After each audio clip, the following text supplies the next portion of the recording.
The purpose of this record is to show you how to use your imagination to achieve your every desire.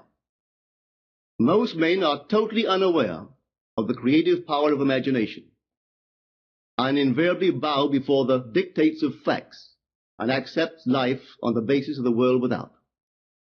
But when you discover this creative power within yourself, you will boldly assert the supremacy of imagination and put all things in subjection to it.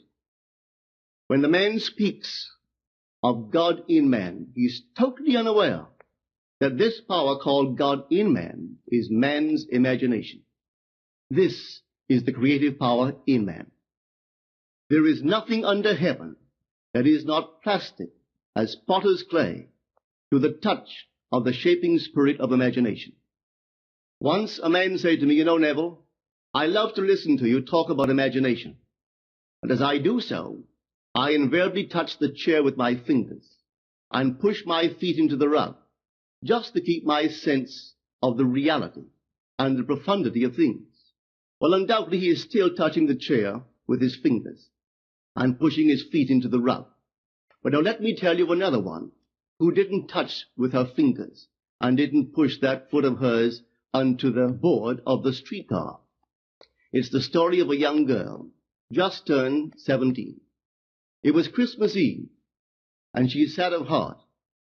For that year, she had lost her father in an accident, and she's returning home to what seemed to be an empty house.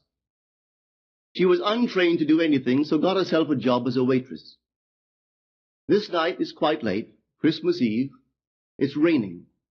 The car is full of laughing boys and girls home for their Christmas vacation. And she couldn't conceal the tears. Luckily for her, as I said, it was raining. So she stuck her face into the heavens to mingle her tears with the rain. And then, holding the rail of the streetcar, this is what she did. She said, "This is not rain, but this is spray from the ocean.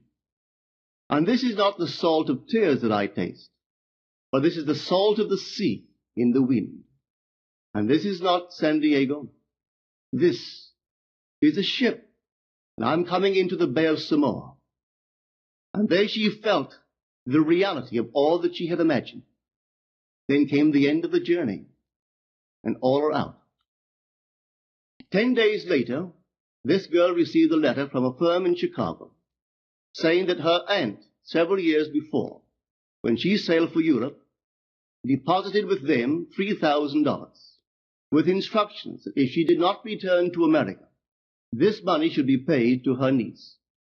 They had just received information of the aunt's death, and were now acting upon her instructions. 1 month later, this girl sailed for Samoa.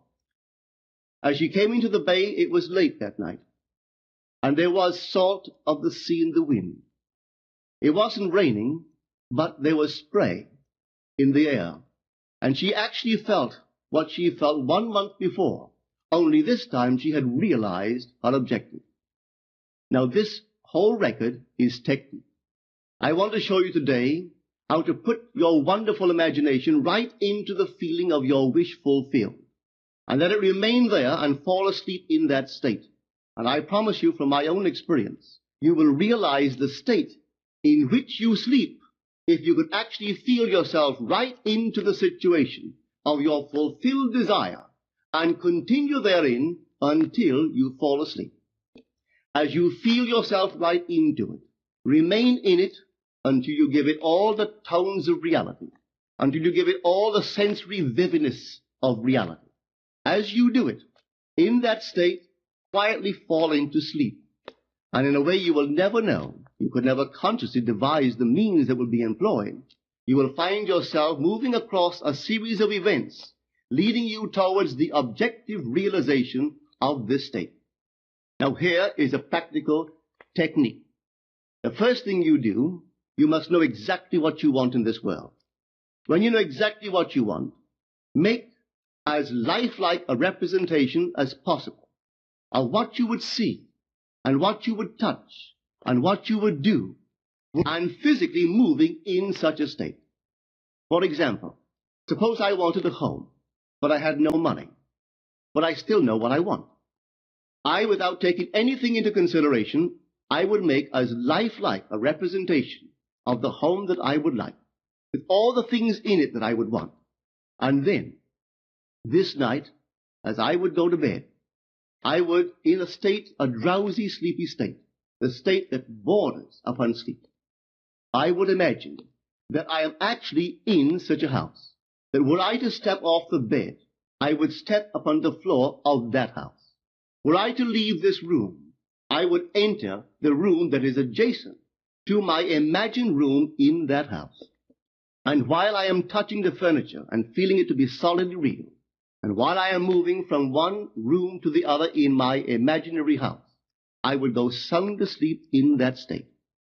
And I know that in a way I could not consciously devise, I would realize my house. I have seen it work time and time again. If I wanted promotion in my business, I would ask myself what additional responsibilities would be mine were I to be given this great promotion. What would I do? What would I say? What would I see? How would I act?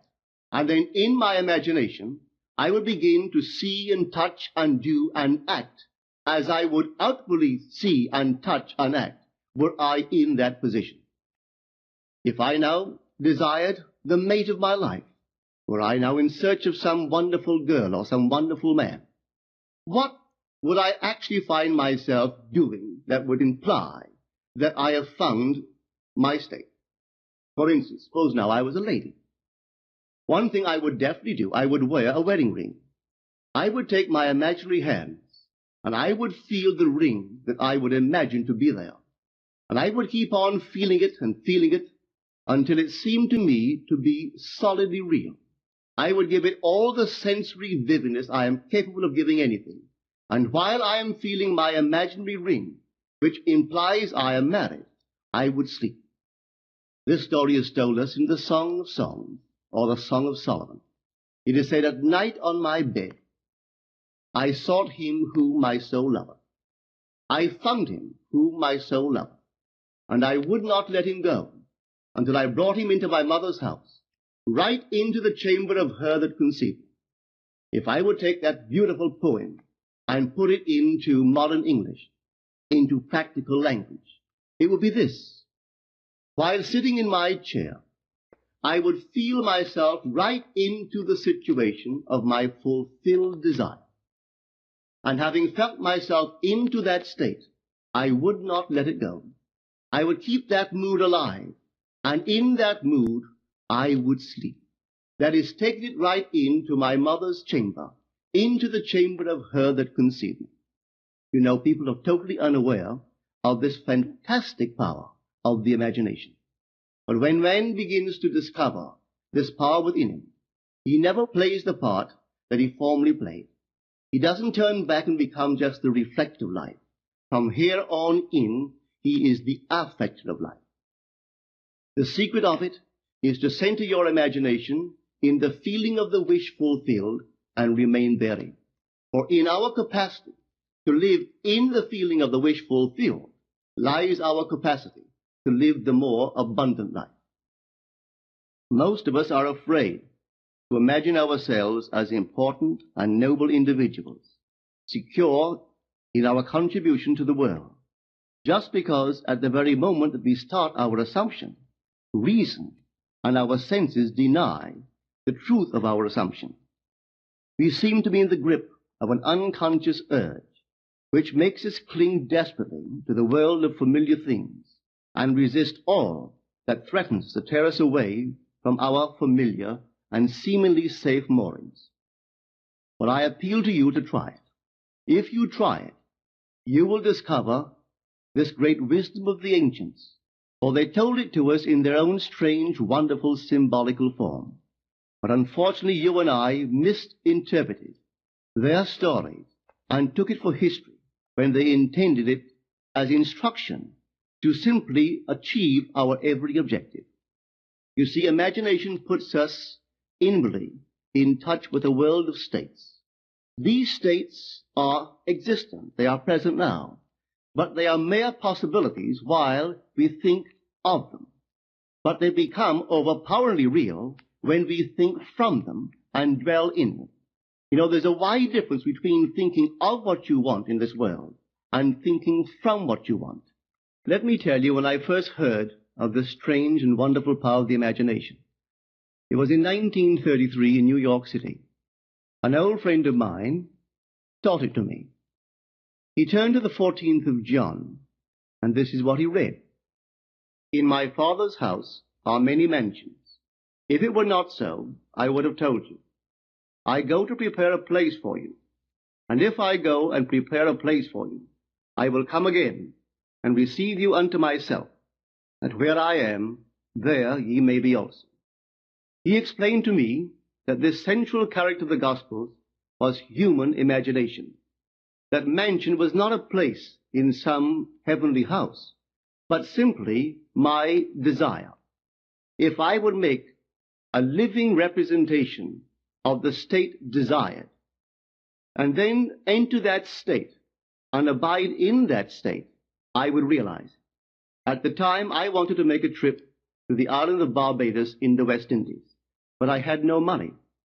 He explained to me that if I would that night, as I slept in New York City, assume that I was sleeping in my earthly father's house in Barbados, and go sound asleep in that state, that I would realize my trip.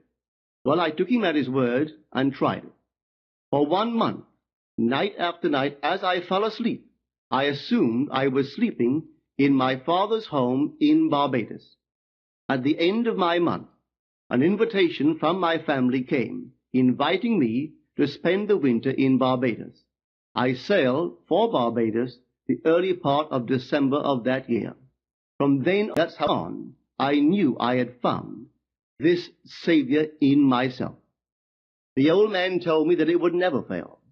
Even after it happened, I could hardly believe that it would not have happened anyway. That's how strange this whole thing is. On reflection, it happens so naturally. You begin to feel or to tell yourself, well, it would have happened anyway, and you quickly recover from this wonderful experience of yours. It never failed me if I would give the mood, the imagined mood, sensory vividness. I could tell you unnumbered case histories to show you how it works. But in essence, it's simple. You simply know what you want. When you know what you want, you're thinking of it. That is not enough. You must now begin to think from it. Well, how could I think from it? I am sitting here, and I desire to be elsewhere. How could I, while sitting here physically, put myself in imagination at a in space removed from this room and make that real to me? Quite easily. My imagination puts me in touch inwardly with that state. I imagine that I am actually where I desire to be. Now, can I tell that I am there? There is only one way to prove that I am there. For what a man sees when he describes his world is as he describes it relative to himself. So what the world looks like depends entirely upon where I stand when I make my observation. So if, as I describe my world, it is related to that point in space I imagine that I am occupying, then I must be there. I am not there physically, no, but I am there in my imagination, and my imagination is my real self. And where I go in imagination and make it real, there I shall go in the flesh also. When in that state I fall asleep, it is done. I have never seen it fail. So this is the simple technique on how to use your imagination to realize your every objective. Here is a very healthy and productive exercise for the imagination, something that you should do daily. Daily relive the day as you wish you had lived it, revising the scenes to make them conform to your ideals. For instance, suppose today's mail brought disappointing news. Revise the letter. Mentally rewrite it and make it conform to the news you wish you had received. Or suppose you didn't get the letter you wish you had received. Write yourself the letter and imagine that you received such a letter. Let me tell you a story that took place in New York not very long ago. In my audience sat this lady who had heard me numberless times. And I was telling the story of revision. that man, not knowing the power of imagination, he goes to sleep at the end of his day, tired and exhausted, accepting as final all the events of the day. And I was trying to show that man should, at that moment, before he sleeps, he should rewrite the entire day and make it conform to the day he wished he had experienced. Here is the way a lady wisely used this law of revision. It appears that 2 years ago, she was ordered out of her daughter-in-law's home. For 2 years there was no correspondence. She had sent her grandson at least 24 presents in that interval, but not one was ever acknowledged. Having heard the story of revision, this is what she did. As she retired at night, she mentally constructed 2 letters.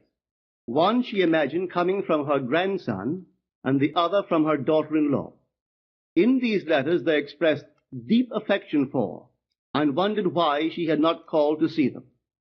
This she did for 7 consecutive nights, holding in her imaginary hand the letter she imagined she had received, and reading these letters over and over until it aroused within her the satisfaction of having heard. Then she slept.